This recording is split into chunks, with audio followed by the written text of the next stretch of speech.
What's up, everybody? Everybody settle down. Episode 2. We're back. We made it. We made it past the pilot episode of the show. Charlie Marlow. That's Eric Messersmith. We got a lot to talk about. The Iowa Caucus. Everybody's going crazy. Everybody's talking about that. Eric, I know you're very excited to break it all down.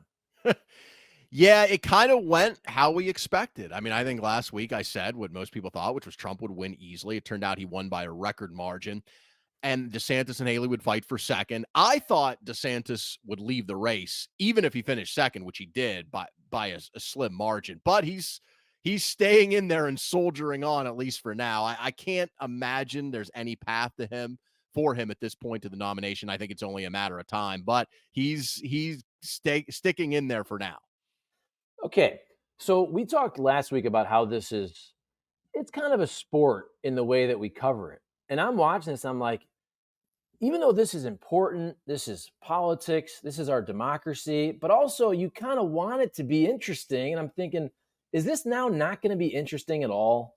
Right? I mean, after the freaking Iowa caucus, where one state, only 14% of registered Republicans vote, and everybody's like, it's over now. It's over. Donald Trump Right. is your nominee. Everybody better drop out. And I think we all figured Donald Trump would be the nominee. I guess the sports viewer in me was hoping it would be kind of more interesting over the next couple months. Is there any chance that it still could be, and Nikki Haley could just kind of just make it interesting, basically? I think it is possible. Look, she has to win New Hampshire. I think a close second in New Hampshire probably isn't going to do it. I mean, we talked about Haley kind of has the same, I would say, expectations and investment in New Hampshire that DeSantis had in Iowa.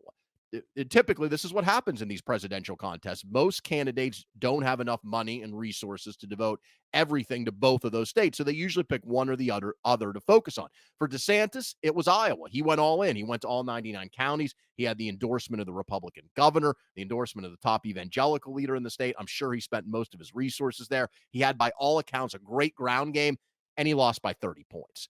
And so when you go all in like that and you get your ass kicked, I think that's when you have to reevaluate your campaign.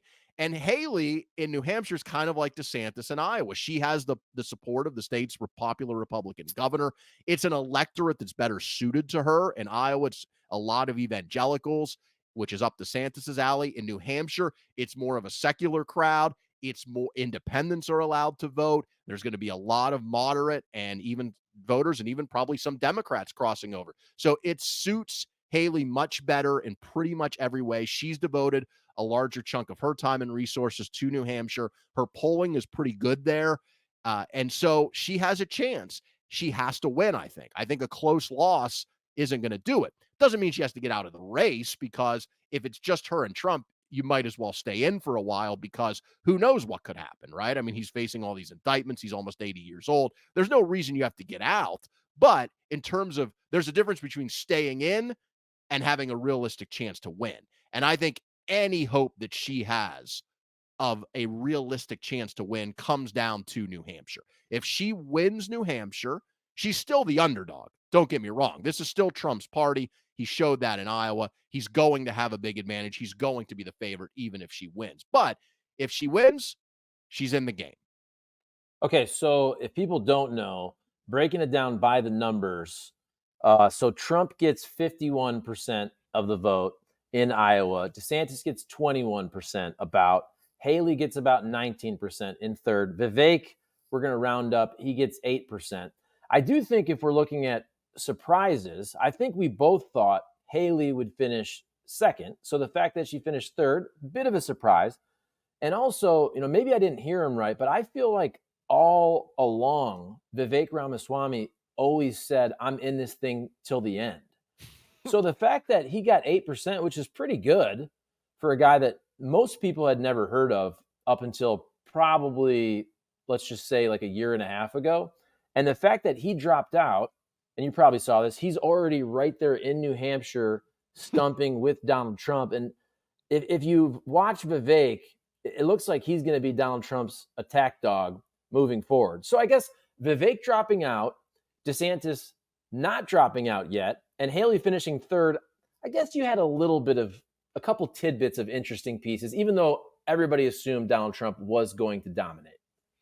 Yeah, I think that's true. Look, everybody says they're in it till the end until they're not. I mean, Chris Christie was saying like a week ago that I'm in this all the way to the convention, and then like a day later he's out. And so that's what happens. Look, these people they have a high opinion of themselves, right? Which is why they're running for president in the first place. They've worked incredibly hard, invested tons of time and money, and you're all in on that. And you probably believe you're going to win, and then reality hits you in the face. And that's what happened with Vivek. That's what I thought was going to happen with DeSantis, but he's trudging along. And the other thing is money. I mean, most people run for president until the money runs out. And when you don't produce the results, donors stop giving you money. There was a report, I think, a couple of weeks ago that Vivek sold like $30 million in stock to keep, funding his campaign. He probably, and I'm sure his wife didn't want him to keep doing that. So there comes a point where the money just dries up. You have no realistic chance at the nomination, and it's time to get out. And I think that's probably, look, if the polling's correct, and there was a Suffolk's poll today, which is the only New Hampshire poll I've seen so far that takes into account Christie and Ramaswamy not being in the race, that had Trump 50, Haley 34, and DeSantis 5. Now, if that holds anywhere close, and you're DeSantis and you lost in Iowa by 30 points, the state you bet everything on, and then you follow that up with 5% in New Hampshire, you're not pulling very well at all in anywhere else, really. I mean, I just can't imagine he stays in the race after that. And at that point, it's a two-horse race. And that's why I say Haley has to beat Trump in a state that allows for an open primary. The other thing to remember is Iowa and New Hampshire often split. I mean, you go back and look at recent history. George W. Bush won Iowa in 2000, and then McCain won New Hampshire, and the race was on. In 2008, you had Mike Huckabee win Iowa, and then McCain won New Hampshire. Yeah, you're laughing because remember Mike Huckabee. Huckabee won a state. That's just amazing. Yeah, in 2012, Rick Santorum won Iowa. That. And then Mitt Romney won New Hampshire and won the race. And in 2016, Ted Cruz won Iowa, and then Donald Trump won New Hampshire and went on to win. So New Hampshire voters are very independent-minded. They often like to do the opposite of what Iowa does. And so this is Nikki Haley's hope to make it a race. But really, it is, as you said, the sports fan in me kind of just taking all of my personal opinions out and just saying, we know we don't have a race on the Democratic side. It would be nice to have something, at least through Super Tuesday, that was interesting in terms of a horse race. But I think it's got to be this week. Haley's got to make the case, and she's got to show that she can actually beat him, because you already see the coalition. What happens in these races, too, is once results come in, people start to coalesce. They start to get in line. Marco Rubio on the eve of Iowa endorsed Trump. Ted Cruz has now endorsed him. You're starting to see, if you follow a lot of conservatives on social media, even some that didn't necessarily love Trump, many of them are saying, hey, it's time to rally. They're clearly not Haley fans. So the momentum is rolling now for Trump. Haley has to stop that momentum in New Hampshire, or for all intents and purposes, this thing's over. And my main goal of this podcast and show is to always try to be fair. Try to be as fair as possible. And Nikki Haley, I saw, was getting a lot of crap on social media for that speech she made where she said, and this is another part of, you and I have both worked in the media.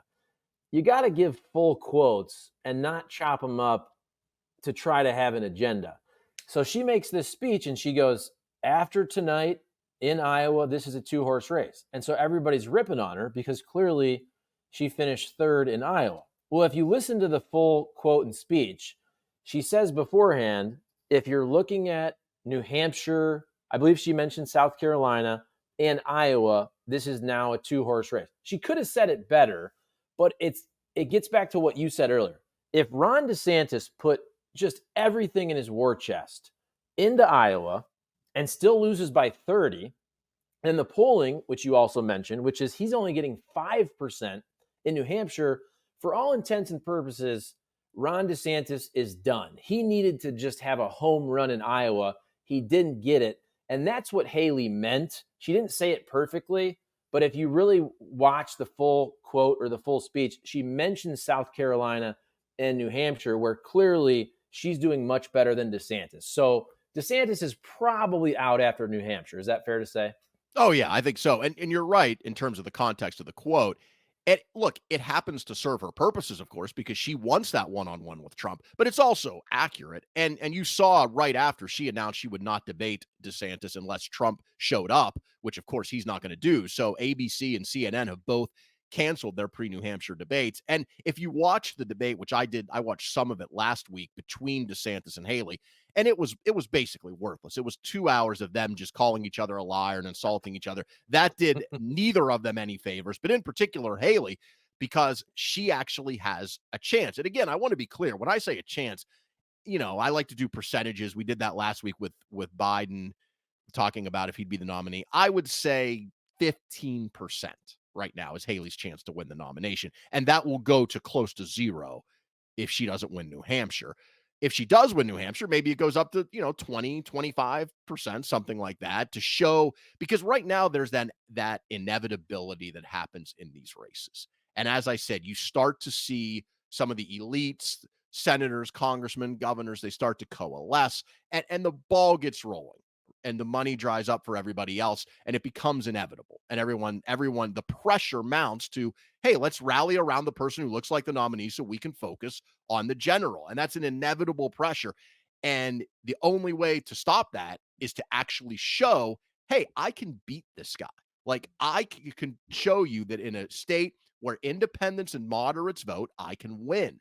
Because Haley does have an argument.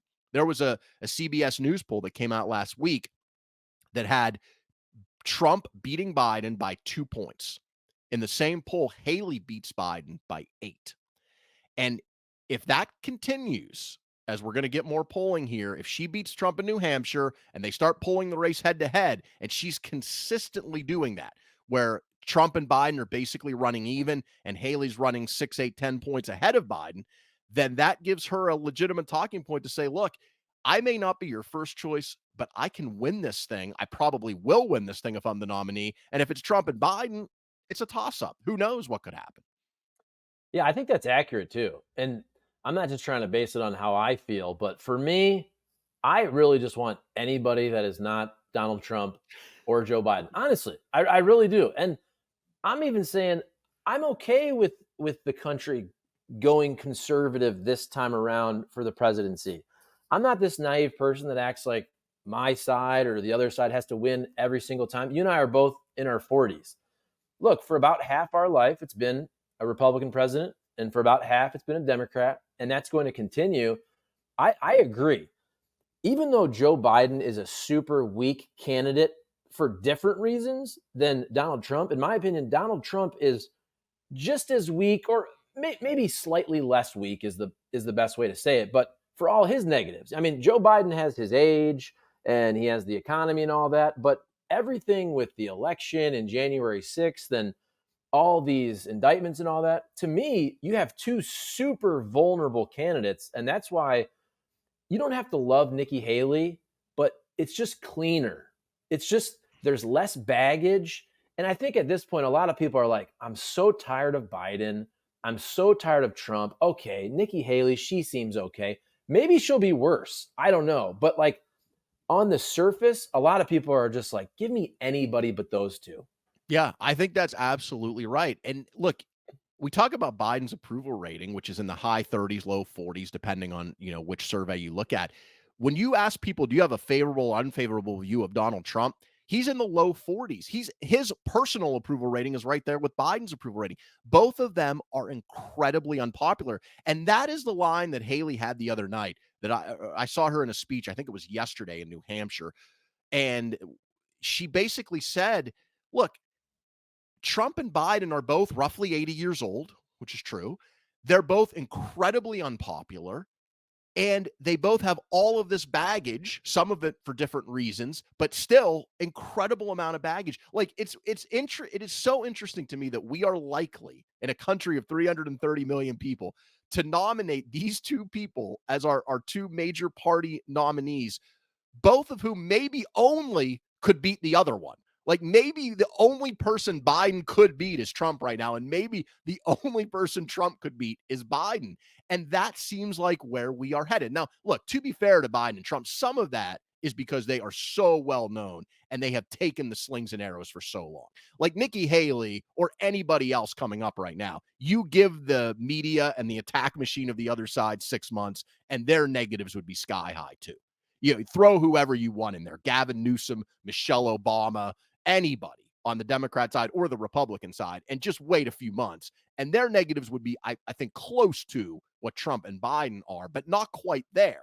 And that's the point Haley's trying to make is I'm a better shot to win. And look, the Democrats had a similar dilemma in 2020. Biden was not loved by the base of the party. I think he finished, we talked about Iowa, I think he was 5th in the Iowa caucus in 2020. Didn't do much better than that in New Hampshire. Democrats weren't enthusiastic about Biden. But what happened? They analyzed the situation and they made a decision, which was a smart decision, which is who gives us the best chance to beat Trump? I just want to win. I want our team back in the White House. I don't like Trump. Who gives us the best shot?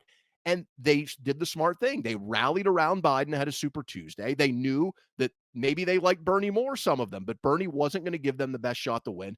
And they got the victory. Republicans have a similar opportunity now. It's pretty clear based on not just some of the polling, but just common sense that Nikki Haley is a much better general election candidate than Donald Trump. She doesn't have the legal baggage that he has. She's 20, 30 years younger. She's a woman. She's a minority. She has all of this stuff. She knows how to talk about abortion, like in a way that seems moderate and reasonable.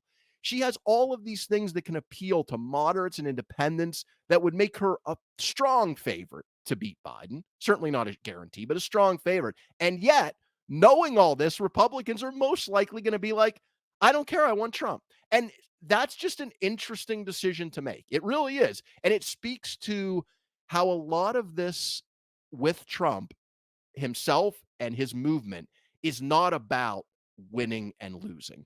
It's about purity and loyalty. And there's no starker example of this because if you have any objectivity at all, it is plain as day that Nikki Haley gives you, I don't know, 80% of the Trump policy positions, 90% of them, and a much better chance to win. But yet, she's being most likely rejected by the base of her party. Okay, speaking of loyalty, and I don't know if it makes sense to look at the Iowa vote and then try to carve it up and say, okay, if this guy drops out, because Iowa is a different state. We know it's not a great cross section of America. Hey, I love Iowa, but it's evangelical. It's not exactly like Michigan or Wisconsin or Pennsylvania. So New Hampshire will give us a better look into what's going on with a more moderate, independent state, as you said. But I'm curious because is it fair to say most of Vivek's voters are going to go to Trump? I'm curious about DeSantis, though. If and when he drops out, what percentage goes to Haley? What percentage goes to Trump? And then also this whole endorsement deal. What I find fascinating is because I think we both agree that Trump is going to be the nominee. Well, tell me, I mean, have we ever had a more important VP pick? Because whoever Trump's VP is, if we think very good chance Trump wins the presidency, he can only go 4 years. Whoever Trump's VP pick is going to be the front runner to be the president in 2028. And this is where the whole loyalty comes down to. I mean, Trump can basically nullify candidates. If you're not loyal to me right now, if you don't endorse me, and this is whoever, Ron DeSantis, Vivek, Nikki Haley, if you don't play ball, I will make sure the MAGA crowd never, ever supports you. And I think that's very interesting because all these folks also have a political future. Haley's young, Vivek's very young, Ron DeSantis is young. How they play the loyalty game with Trump is going to say a lot towards 2028. So all those things I said, and I guess the first part I'm interested in your opinion also is how that DeSantis chunk breaks down to Trump and Haley. What do you think? Well, I think it's kind of a moot point right now because it's so low. That DeSantis chunk, if it's 5% in New Hampshire, is probably about the same in South Carolina. At this point, his support is so. I would think that most of it would break for Trump. I mean, I Okay. would think 60-40, 70-30 it breaks for Trump, just because he and Trump are much more aligned in terms of style and personality and, well, maybe not personality, but style and to some degree substance.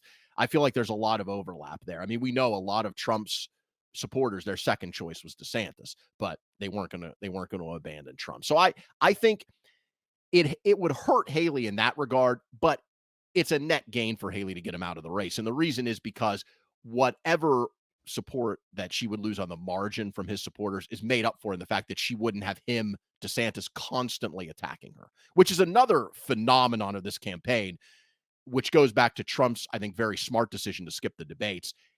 You had these two candidates, and that's why I was struck by their debate last week pre Iowa. They are just savaging each other, like in personal terms, and just pulling up things that are, that one of them said or a position they took 10 or 15 years ago that really, in the grand scheme of things, is insignificant. And they're spending all of this time when both of them are getting crushed by the guy who's not there. I mean, they should have been spending all of their time turning their fire on Trump, but they didn't do it. Part of that was just the face-to-face nature of the debate. But part of it is what you said earlier. The hesitation on all of these candidates, other than Christie and I guess Asa Hutchinson, to really go after the guy who is the leader. I mean, it's crazy that, like you mentioned Vivek, DeSantis had a good point the other day. He said, I've never seen it. He's talking about Vivek. He said, I've never seen a guy or a girl run for an office by essentially campaigning for somebody else. Yeah. And that was, we know what Vivek was doing. I mean, in his heart of hearts, do I think Vivek ever thought he would be the Republican nominee? Maybe, but probably not. He was setting himself up for a career in a Trump administration or in, conservative media. And that's what a lot of these campaigns are about. At the end of the day, you want to try to win, sure, but if you go too far and you cross Trump, then it's going to be really hard for you to ever be successful on the national stage in this party. And that's kind of the dilemma that I think DeSantis has been in his whole campaign, and Haley as well.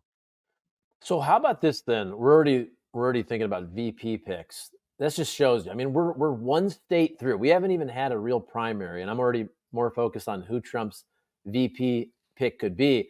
What do you think about the strategy of that? Because to me, so if you see Vivek giving his speech last night in New Hampshire, everybody's chanting VP, VP, and all that. And I think the fact that Vivek is young would add some value. But to me, Vivek is just a younger version of Trump. So to me, Nikki Haley, if they could actually get along, about 5-10 minutes ago, you mentioned all of those positive qualities, even if they're just superficial, of the reason that people like Nikki Haley or she'd be a better general election candidate than Donald Trump. I think all of those things also make her a very good VP pick for Trump.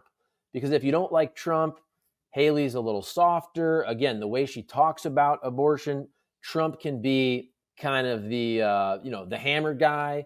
Haley can come in and bring a little softer side. And I'm just talking about from a strategy standpoint. It seems like to me, Nikki Haley would bring the most value to the ticket as a VP if she doesn't win. What do you think? I think she would be the overwhelmingly smart pick with one caveat. And the caveat is there is a segment of hardcore conservatives. I think I mentioned this last week on the show with talking about Tucker Carlson, who speaks for a lot of Trump supporters on the right. He said he would not support a Trump Haley ticket if Haley were the VP pick. Now, do I think he maybe would back off from that if it got down to it? I think probably so. I couldn't imagine Tucker Carlson not supporting Trump in the general election, no matter who his VP is. But I think there would be a backlash to her because she is seen. It's crazy. This seems crazy if you listen to her talk and her policy positions, but she's seen as a sellout and almost a Democrat by a chunk of I would call them the online right, the people who are influential conservative opinion makers, the people who are online, who are active on X, who do podcasts. By and large, the ones I follow, they are not fans at all of Nikki Haley to the point where they see her as not that much different than Joe Biden. Now, that's crazy because by any rational measure, she is way different than Joe Biden. Sure, maybe they agree on Ukraine. They probably agree on pretty much everything else. But it doesn't matter what the facts are as in 2024 so much as what the people perceive. And that is the perception. So that's the caveat. But again, where are those people going to go? They're not going to vote for Joe Biden. Come on. They're going to vote for Donald Trump. He's their guy. They'd get over it. There would be an outrage on the right at first, but they'd get over it. But in terms of the broader electorate, it would be the obvious smart play for Trump for all of the reasons we've already mentioned. Not to mention the Republicans who are like the old school Republicans who still represent a chunk of the party. The people, the Mitch McConnell types, the Jeb Bush types, people who are not Democrats, who agree with Trump on a lot of policies, but can't stand him personally and may not vote for him if he were the nominee. I think Haley would help bring them back into the fold, kind of how Mike Pence did in 2016, because people thought, you know what, maybe Trump is a little crazy, maybe he's a bomb thrower, but Mike Pence is a right down the middle, rational, sensible guy. And he's the number 2, so it can't be that bad. And I think Haley might give peace of mind to some of those people on the margin if she were the pick, because she seems like a reasonable, responsible person. So I think Haley would be the obvious choice. If it's not Haley, I think it has to be another woman, or should be another woman. I think my guess is Kristi Noem will end up, if I had to pick right now, my guess is that the governor of South Dakota, that is who Trump will pick. She's basically been openly campaigning for that position. He's appeared with her in South Dakota. To me, I think if I had to bet right now, she's the overwhelming favorite to be the pick. She checks some of those boxes, but she doesn't have the kind of crossover appeal that Nikki Haley has. So I think that Haley would be the obvious choice, but probably won't be the choice. And you can carry South Dakota with Kristi Noem. No, That's right. I agree with you. And, Carrie Lake, to me, she's too much like Trump to add value to a ticket, right? She's kind of the female version of Trump. So I don't think that really helps the ticket. Whereas a Noem, as you said, or Nikki Haley. What do you think about Ron DeSantis? Do you think, for his political future, I wonder too. Like, I never again will write anybody off, because we'll say, "Oh, is DeSantis done?" Well, I'm thinking Joe Biden has been running for president since he was 40. Right. He right? He's been running for Literally. president for 40 years, and he finally won when he was almost 75, 80 years old. So I'm never going to write off DeSantis. Maybe he has to kind of take a break for 5, 10 years. But what do you think about his future? Does he have to endorse Trump and start campaigning once he drops out? Or what do you think he will do? What's best for his political future? I also wonder too, like, Trump can call you up and be like, "Hey man, if you don't endorse me, like I said, I got 35% of the country, really, whatever it is. And they're going to do whatever I say. You better help me out, or you're never going to have a freaking future in this party." Yeah, I think DeSantis will do what he should do for his own narrow political interests, which is he'll drop out sometime in the next 2 weeks and he'll endorse. I would be shocked if he doesn't endorse Trump. How quickly he does it, I don't know. Maybe he takes a couple of weeks but he will come around. He will support Trump, and he should, if you're talking about just his political future, because the Republican Party now is permanently changed. And Donald Trump is in his late 70s. He's not going, you mentioned he's only got one term left constitutionally that he can serve. But, who knows, right? When we get to 2028, what he may decide to do about that. But if he goes, off into the sunset, if he does happen to win again, there's going to be a need for an heir apparent who is like Trump, because I don't think the Republican Party, at least I shouldn't say ever, because as you said, politics changes so much so quickly, but I can't imagine in the next couple of decades, the Republican Party going back to the George W. Bush party, a pro-immigration, largely pro-big business, pro-free trade, pro-interventionist around the world. That Republican Party, it's not dead. There are still people who believe in that, but they are a vast minority in the party. Like, Trump has permanently altered this party and made it almost unrecognizable than what it was in 2012. Like, Mitt Romney, this is not Mitt Romney's party anymore. It's just not. And I don't think it's going back to that. And so there has to be a person to be the heir apparent of that for lack of a better term, MAGA movement. And Ron DeSantis, by what he has done in Florida, has positioned himself to be that guy. And I think if Trump were not in the race, I think DeSantis would be the nominee. I bring this up as we'll call it a 75% joke, 25% truth. But I just found it funny as I was watching the results from Iowa, which, I mean, it was called within seconds. And people are saying, oh, you can't do that because people are still voting. But that's not what really caught my eye. I just found it funny because election integrity is something that we all talk about. We've talked about it so much for the last 4 to 8 years. And I'm watching. Now, the good part is it's all on TV. We're seeing it. But I'm thinking, we're worried about election integrity, and they're dropping names into hats and popcorn tubs, right? Like an old lady writes a name on a piece of paper, puts it in a guy's trucker hat. Somebody else has it in a popcorn tub. But you know what? I kind of like it too. Like, I am a traditionalist. There's a folksy nature to the Iowa caucus. Like, I don't think it makes any sense at all. No, I don't think it makes any sense that an election could be essentially over after 14% of Republicans vote in one state, which is Iowa. But I also find it funny as I'm seeing people throwing names into a hat and to popcorn tubs. Yeah, I agree with you. As someone who, really loves politics, there is something quaint about the notion of Iowa, New Hampshire, and the way they do it. And look, there is, to be fair to Iowa, and I'm not a fan of the current system. I want to be clear. Like, if you put me in charge of designing a primary system, it would be completely different. But I also recognize the pro side of the way it's done now, and that is that these voters get a chance to see these candidates up close and personal for months.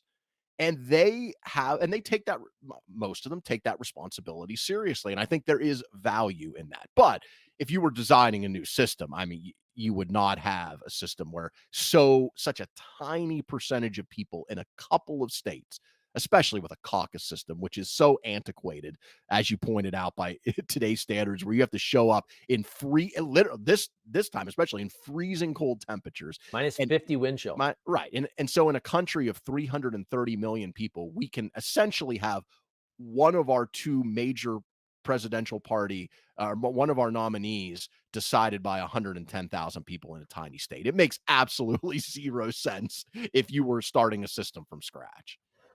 I'm curious of your thoughts. You said earlier, I know that New Hampshire likes to go oppo of Iowa. And I always think about, this is more big picture polling, like for the Democrats. I've always thought this. Probably the worst thing that ever could have happened to Hillary Clinton is for her to be so ahead in the polls, allegedly, that probably a lot of people said, oh, well, it doesn't matter if I vote, right? To me, if I'm Joe Biden, maybe the best thing for him is going into a general election down whatever, 5 points, 3 points, 1 point, to actually motivate Democrat voters who are a little lazier, let's be honest, in terms of, no, when I say lazy, like Republican voters, you can count on a sect of Republican voters. Whereas I think Democrats, and this is big picture, there needs to be more of that enthusiasm, the Obama enthusiasm. Now, maybe the enthusiasm this time around will be against Trump. And this was a long way of asking you. I just wonder if when you see Haley's numbers, which that poll you brought up earlier, which is Trump 50, Haley 34, DeSantis 5 in New Hampshire, I wonder if that encourages potential Haley voters to come out even more to try to make a game of this. I mean, is that me just, again, I'm more hoping for the sport to make right. this interesting for a couple months. Am I crazy to think that? No, I think that's why. Look, New Hampshire voters, I think that's why they correct Iowa so much, and Nikki Haley got into trouble for saying that, but it's true. And the reason they do that, I think, is because they take it seriously, that they know that if they anoint the same winner that Iowa does, then races for the most part are over. And that's especially true this time with the strength of Trump. So I think they know that. And also the fact that it's not a closed primary. I think it's 23 states have open primaries. That's where Haley is going to make her hay. In states with closed primaries, especially caucuses, there's no chance she's beating Trump. But in the states like New Hampshire that have open primaries, where independents and Democrats can vote and can just show up on election day and switch their registration, or announce themselves as undeclared and say, I'm going to vote in the Republican primary, like you can in New Hampshire, that makes a difference, because I have seen some people on the left, some Democrats say, look, Haley is the chance to stop Trump. So cross over and vote for Haley. Because it's not like Democrat. I mean, Dean Phillips is running and Marianne Williamson is running against Biden, but he has no real opposition. So it's not like there's a contested primary on that side. So here's my problem with Democrats. One of my problems with Democrats, and I have problems with both parties, but one of my problems with Democrats is you tell me that Trump is such an existential threat to our democracy, right? And is beyond the pale and is unlike anything we've ever seen, and is a real threat to our institutions, which to some degree I believe that's true. But then you also tell me, well, Ron DeSantis and Nikki Haley are just as bad. Or you tell me we shouldn't do everything we can to try to stop Trump, which is crazy to me. If you really believe that Trump is that big of a threat, then you should be pounding the drum in states like New Hampshire, in these open primary states, to say, go vote for Nikki Haley. You may not love her. We may not agree with her on everything, but she is right now the only chance to stop Trump short of the general election. She's it. And if she doesn't stop him, most likely, then it will be Joe Biden with the last chance to stop him. And so if you believe that stopping Trump is that big of a priority, then you should rally around Nikki Haley, because she's all you got right now. And I think there will be that effect of everyone in the Republican Party and independents who don't like Trump, everyone in the Republican Party who's a never Trumper or thinks he will be a bad nominee, and everyone outside the party who's an independent who can vote in these states rallying around Nikki Haley. I think you will see that. Now, again, I want to be clear. I don't think that will be enough at the end of the day to win the nomination, but I think that rallying effect will happen in New Hampshire for sure. So we need to disagree more. So I'm gonna say right now. Let's go. Let's go. And this is a half disagreement. It's what you said about 2 minutes ago, where you said Democrats are saying that DeSantis and Nikki Haley are just as bad as Trump. And I'm sure that's true on social media and with some media folks that have very loud megaphones. I like to still consider myself a pretty centrist Democrat from Ohio who lives in Missouri. And I would think there's a huge percentage of Democrats who don't think Nikki Haley and Ron DeSantis are the same as Trump. And it's this huge swath of people. It's a bunch of Democrats. It's some of the never Trumpers. It's probably a lot of independents that just say Joe Biden needs to go out to pasture. And I'm so sick and tired of Donald Trump. Nikki Haley is fine. Again, I'm not saying Nikki Haley is going to be a great president. I'm not saying Ron DeSantis. I have no idea. It's more about just feeling comfortable with the vote. I think there's a lot of Democrats. Hey, look, I mean, they went through Bush and Trump. They'll say Nikki Haley, okay, Ron DeSantis. These are normal people. These are normal folks. Okay, we don't agree on everything, but I think there's a lot of Democrats that are like, okay, Joe Biden's 80,000 years old. Nikki Haley's fine. Maybe I'm wrong on that. I think the media and social media won't tell you that, but I think if you caucused, if you went out and talked to normal Democrats, I think a lot of them would say, yeah, dude, Ron DeSantis, okay, I'm not a Republican, but DeSantis and Haley, they're fine, normal people. I don't know. I think it goes back to the tribal aspect, the sportsification of politics, the team aspect that we've seen take hold in the last several years or decades. And that sense that, okay, they're on the other team and that's not my team. And therefore the other team is so outside of the realm of what I find acceptable that I can't support it no matter what. And I think that is a good chunk of the base of both parties, is they just see the other side, whether it's Trump or not, whether it's Biden or not, they see the other side. And I agree, Trump and Biden, as we talked about it earlier in the show, they have unique baggage, each of them, that makes them even more unacceptable to the other side, right? But just the base level of the unacceptability of anyone on the other team, I think is higher than it has been since I've been following politics, maybe, going back decades and decades, if not longer. It's just so many people just will not support the other team no matter what. And they see them as maybe they're different in degree. Sure. Maybe in their heart of hearts, they don't think that Ron DeSantis or Nikki Haley would pose the same threats to democracy as Trump. But from a policy perspective, they see them as trying to achieve the same things. And so they look at them and say, well, maybe DeSantis and Haley aren't going to try to overturn an election, but they're just as dangerous in other ways as Trump is. And I think a lot of people really feel that way. And it's one of the sad things to me about our politics is we have become it, it's so tribal. Yeah, see, to me, and maybe I didn't, I never usually explain it perfectly, but to me, there's a difference between supporting someone or voting for them and then not caring as much if they win. You know what I'm saying? Like, I totally get this. And I've said this forever.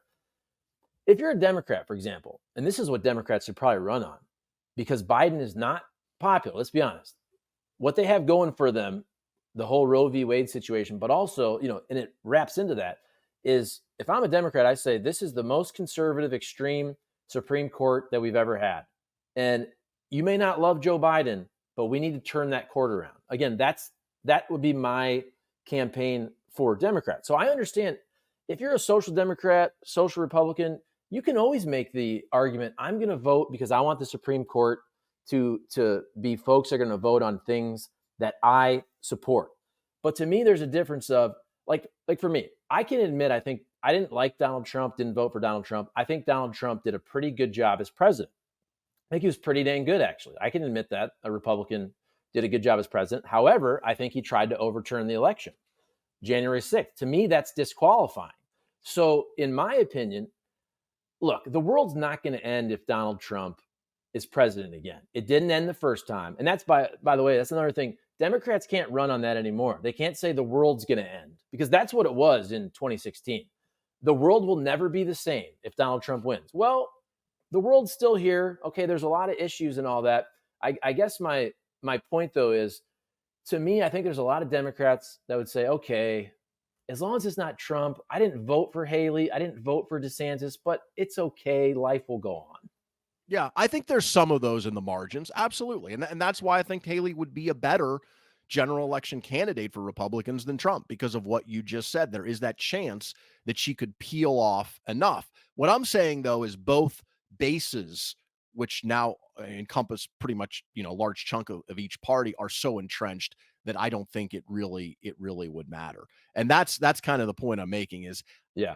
because you're right, in the margins where the election's decided, sure, I think Haley is more acceptable than Trump. But I think a lot of people, getting back to the point you made earlier, I don't think have really wrapped their head around the idea yet that this is going to be Biden and Trump.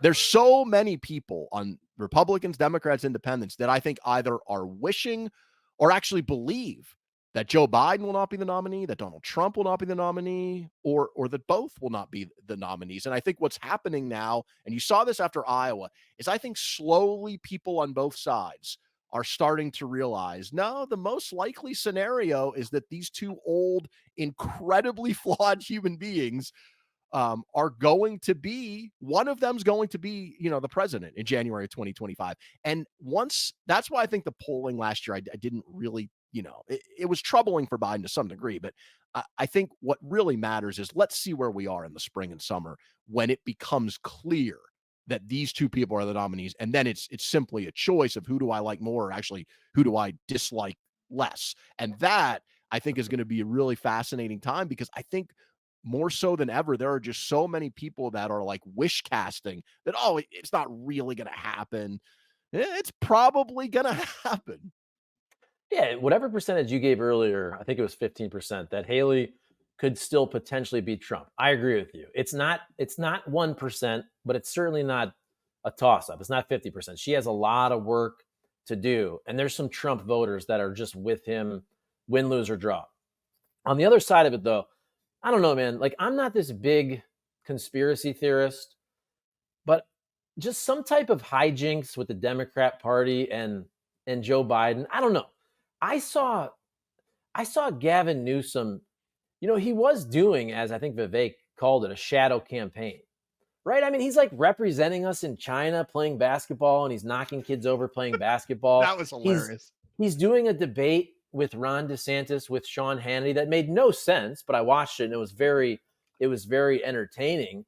I feel like you don't do those things for no reason. I mean, maybe he's trying to kind of raise his profile for 2028, although people kind of know who he is. But I don't know.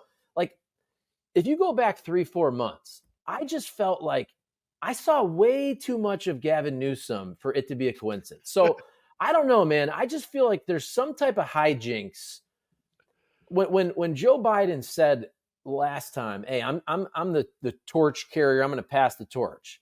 Okay, well, you don't want to be a lame duck for too long. I don't know. Maybe this is me wish casting, but I just feel like there's a chance for some hijinks on the Democrat side. Do you think there's any, whatever it is? Biden says I'm good. There's a health issue. Gavin Newsom. I don't know if you can replace Kamala, but I just wouldn't totally rule that out.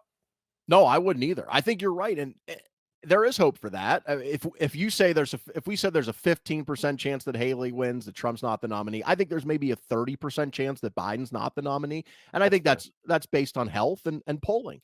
And if you get to the convention and he has a health issue, he's probably not going to be the nominee. Or if you get to the convention and he's down by 8-10 points, there's a chance he's not the nominee. But if the election is where it is now, which is close, a point or two here or there, and he doesn't have any major health scares, then I think he probably almost certainly will be the nominee. In terms of Newsom, I think what Newsom's doing is he's doing what a smart politician who wants to be president does, and he's putting himself in position. And that position could be 2024, but most likely it's 2028. And I think what he's doing is he's getting himself ready, showing that, he can go to China and meet with, the premier of China and also knock some kids over at basketball. And he can do that. And he can, go out and debate Ron DeSantis, and he's ready. And that's what he's trying to present himself as, ready for most likely 2028, when it would essentially be an open primary on the Democrat side. But possibly, if something happens, he wants to position himself, I'm sure, to be the guy that's seen as, okay, we can throw him in at the last minute and he would be credible. He would give us a chance. He wouldn't embarrass us. He's ready for this moment of if this happens, it would be like a 3-month campaign. So you would want to throw someone in there who A, had some name recognition, and B, was a seasoned enough political operative that you felt like they have experience running campaigns to the point where you could throw them in there and they could be credible in a 3-month campaign. What ticks me off is, if you go back earlier in the show, you basically said how Joe Biden didn't do well in Iowa 4 years ago, but then he started to pick up momentum. We know it's basically South Carolina, a lot of African Americans in South Carolina that got him elected. And it was kind of the Democrats coalescing and dropping out and saying, look, Joe Biden, he's not necessarily our first choice, but he has the best opportunity to beat Donald Trump. And I think that was true in 2020, and it worked. And for all those reasons I just mentioned, and I was just parroting what you said, I think the exact opposite is true now. I don't think Joe Biden is the best option at all. And this whole idea of Kamala Harris, we talked about this in the first episode. Is she also, are these people so egotistical and so ambitious that for the good of the party, Biden stepped aside for Clinton in 2016. Biden did his thing in 2020. Can Joe Biden and Kamala Harris not look at the polls? Are they so arrogant? Do they think they can turn this around, that they couldn't do what's best for the party? Because if Kamala Harris is so unpopular that even still 87,000-year-old Joe Biden is a better option, to me, they should both step aside for the good of the party, right? I know you can't do that because, again, she's a woman of color and all that, but I guess I know the answer. Are these people so arrogant, egotistical, and ambitious that they can't this time around do what's best for the party? Because I think almost anyone would agree that just somebody else, even Gavin Newsom, has his own baggage, but at least he's young and can run around and show some energy, and he can debate. Gavin Newsom, by the way, is a fantastic debater. He just makes stuff up. He literally the way he called Ron DeSantis a lockdown governor. I saw that. I go, this dude was born to be a politician. He really is. He will say anything. Even that guy, just because he's young and he looks like a president from a movie, would be a better option than Joe Biden, I think. Yeah. Oh, by the way, if I read one of the fact checks of that DeSantis and Newsom debate, and it was incredible. It went on and on with both of them just literally making stuff up and completely distorting things. It really was kind of a shit show in that regard. But yeah, back to your point, the answer is yes. The answer to your question is yes. Like, Paul, the reason they are there is because they believe they are the best person to do it, right? And they really, I think in their heart of hearts, believe that. And so the ego to get to that level, the ambition is incredibly high. What it would take, I think, though, for Biden is unique because of his health and his age. So if he had an obvious health issue, like I said last week, like a Mitch McConnell moment where he just froze up for 30 seconds or 45 seconds. I mean, at that point, it's over. And I think he would recognize that. If not, I think the party, and that's the other point. There are people in the party who have an outsized influence, and we know who they are. And those are the people, by the way, you mentioned 2020, Barack Obama, people in his orbit that got together behind the scenes and were making calls, I'm sure, to Pete Buttigieg and Amy Klobuchar, and we're like, hey, in 2020, like, come on, what are we doing here? After Biden, now look, Biden had to earn it. He had to win South Carolina for that to happen. Like if he had lost South Carolina, it didn't matter what Barack Obama said, right? It didn't matter what any of the power brokers said. If Biden had lost South Carolina, he was done. But when he showed life in South Carolina and he had that overwhelming victory, I think what happened then, people looked at him and Bernie and said, we better go with Biden. And so you saw that coalescing. But though that was done by the individual Democratic voter, I think, and it was also done and spearheaded by people like Obama. So if those people came to Biden at the convention and said, look, you've done a great job. You beat Trump. You had some tremendous legislative accomplishments, but you're down by 10 points. That people are worried about your health. There's really no chance you're going to win. For the good of the party, you have to step aside. That's what it would take. Yeah. And I was thinking, you kind of answered the question at the end there, but because I agree with you. I do think that is what happened. I do think Obama has a huge say in all of this. And Obama's a pretty smart guy. So I'm thinking, well, why the hell wouldn't he do that this time around when it's clear that you have to go the opposite direction? I think here's the thing. Two things have to happen. Assuming Biden doesn't have a major health scare and he wants it, which I think is true, two things have to happen. You have to have clear evidence that he's almost certain to lose. That's number one. And number two, that kind of goes with it. You have to have some evidence that somebody else is better. And that's kind of what we talked about last week. Like Kamala Harris, no better, often worse than Biden in polling. Newsom, tremendous amount of baggage with California and the situation going on here where I live. Who else? I mean, Michelle Obama, completely untested, of any kind of elect. You throw her out there, which she's never run a race in her life, would she even want to do it? And then everyone else is like a second or third tier candidate. So I think you have to have either a clear alternative who's polling very well against Trump, or Biden essentially in collapse and with no realistic chance to win. You have to have at least one of those two things, if not both, in order for this switch to occur. And I just think the country's so divided that even a weakened Biden will my guess is most likely the polling now will be what the polling is when we get to the convention, which will be a point or two either way. And so at that point, you're like, well, we got a 50-50 shot with this guy. Yeah. All right. Well, on that note, we'll see. Not exactly inspiring, is it? That we are headed. I mean, but you know what? That is if you had a slogan for Joe Biden, it's what you just said. Not exactly inspiring. Joe Biden, he's there, but he's not exactly inspiring. All right. He's better than Trump. That's what their slogan is going for Democrats. Yes. All right. I was supposed to do this the first episode. Let's just give a little background here, Eric. We're pushing an hour here, but you and I, we kind of worked together in St. Louis at the same station, did a couple shows together. I always thought it'd be cool if you and I could do a show together, sports or whatever. Now we're talking politics, but give people your background.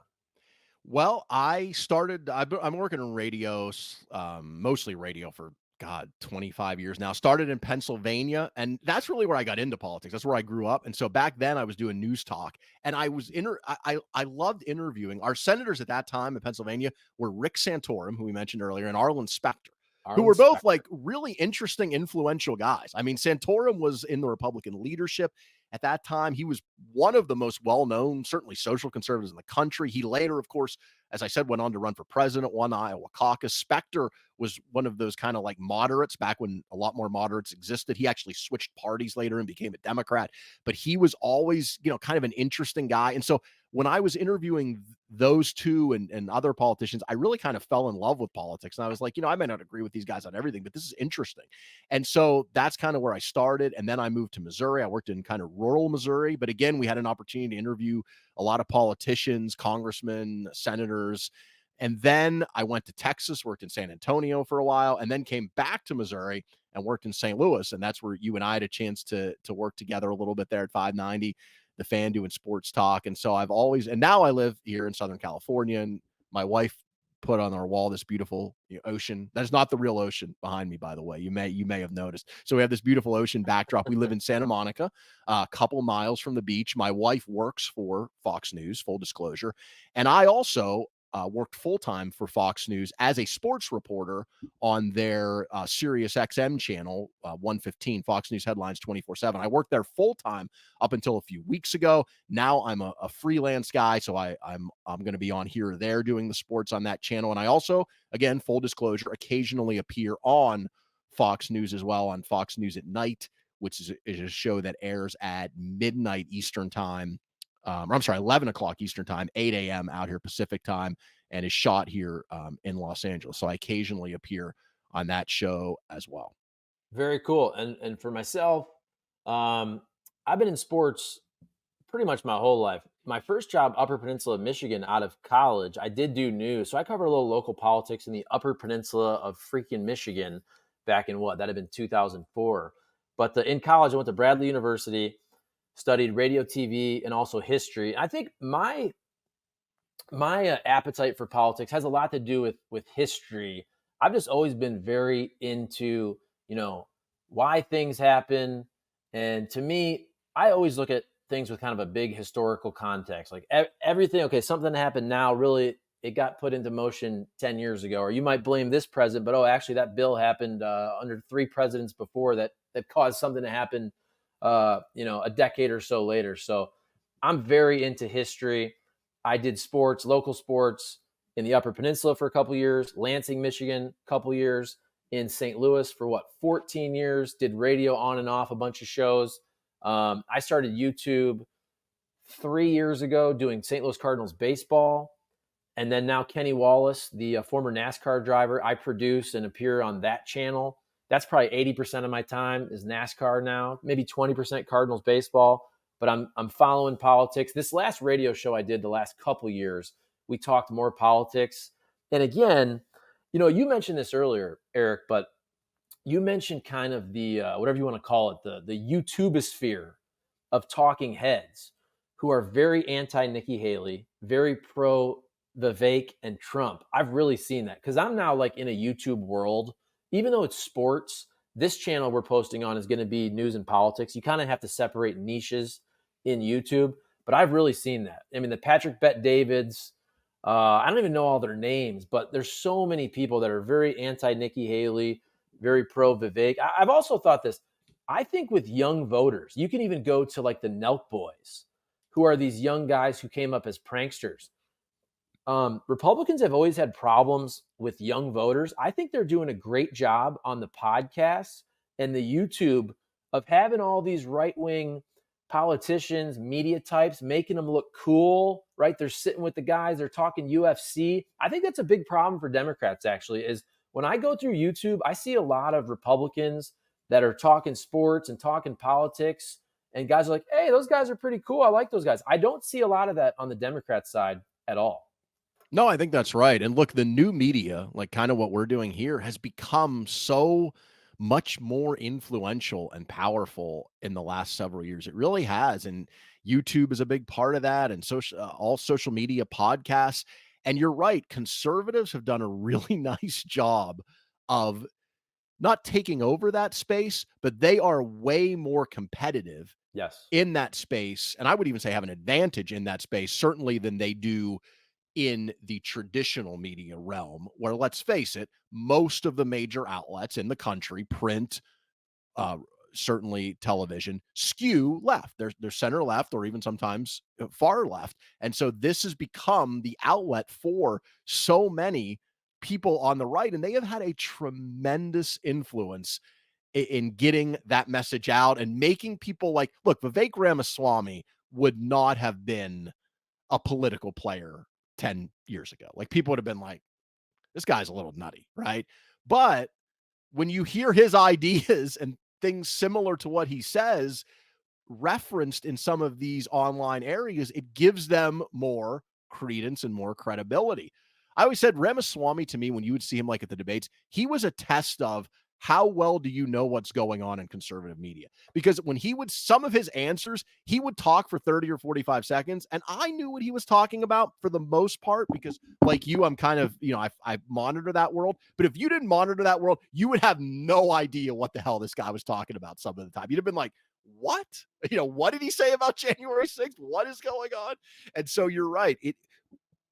For better and for worse, because there are a lot of downsides to this, we are in a whole new world when it comes, to the media. And I am going to wrap this up, but that's what's crazy is, and I heard Vivek say this when he stopped investing in TV ads. Now, maybe that was because the war chest was also getting low, but he said, look, man, like we're doing a different deal. But that being said, primary voters, they're the Fox News voters. That's the people that vote in the primary. I can see how there's probably some people, they didn't know who Vivek probably was. I remember the first time I saw Vivek was on Real Time with Bill Maher like a year and a half ago.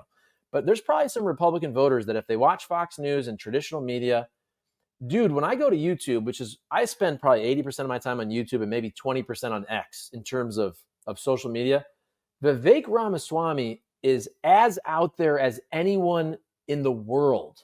I'm talking about doing every single big podcast, everything. It's him. RFK Jr. is also that way. Those guys in the newer media, which may not matter as much now, but 5, 10, 15, 20 years from now, when our age groups and younger are the dominant voters, I mean, I'm telling you, Vivek, you know this, and RFK Jr., they're the ones that are dominating YouTube, dominating podcasts. Yeah, I think Democrats need to do a better job of this. You're so right. 100%. Like they have some, like Pod Save America is a huge, former Obama staffers. They have a huge following. But if you just kind of go to YouTube, and I do this occasionally, just because, I mean, you've pointed this out to me before, people use YouTube as a search engine. Yeah. And if you search certain topics on YouTube, and I do this from time to time just to try to gather more information, a lot of what comes up in that search oftentimes is right-leaning and sometimes very right-leaning stuff. And I don't see on certain topics nearly as much stuff from people who are center left or on the left. And so I think you're right. Conservatives, I shouldn't even say Republicans because some of them probably don't even identify as Republicans, but conservatives, what I would call it is the new right, the populist right. Because again, the labels don't mean as much as they used to. And so sometimes when we say these things, we mean people don't understand what we're talking about because we say something that doesn't apply to people. So I would just kind of label it broadly as, I call it the new right. It's the Trump populist right. It's not necessarily conservative, although there's some overlap there. It's not even necessarily Republican, but that new right has really done a great job on YouTube. And in the future, if Democrats and the left want to get into this game, they're going to need to get into this game. You're right, because it is having an effect, no question about it.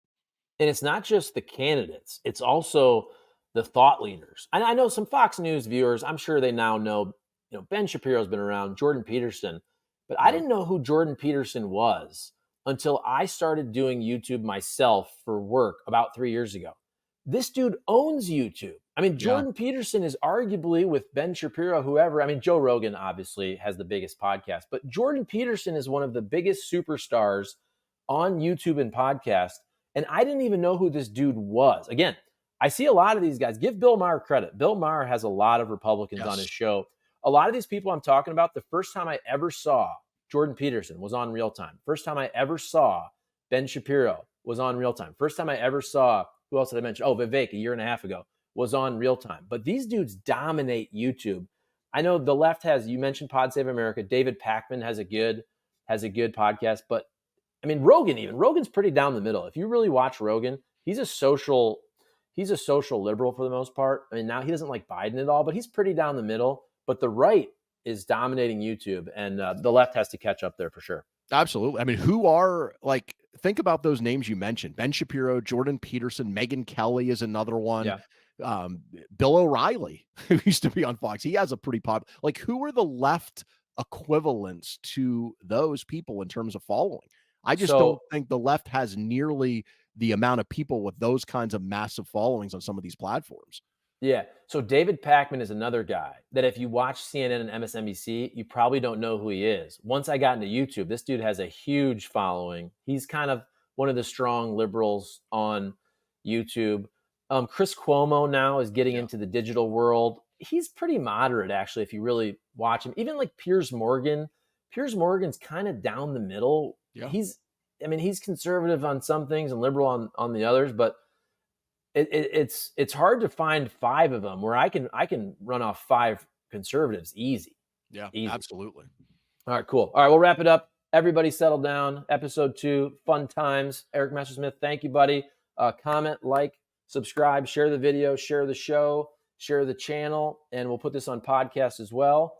The views were pretty good on that first one, and also the clips. We kind of clip it up down to smaller chunks, and people are liking it. So, Eric, thank you, sir. We'll see you next week. All right, Charlie. Have a great week. You too. See everybody.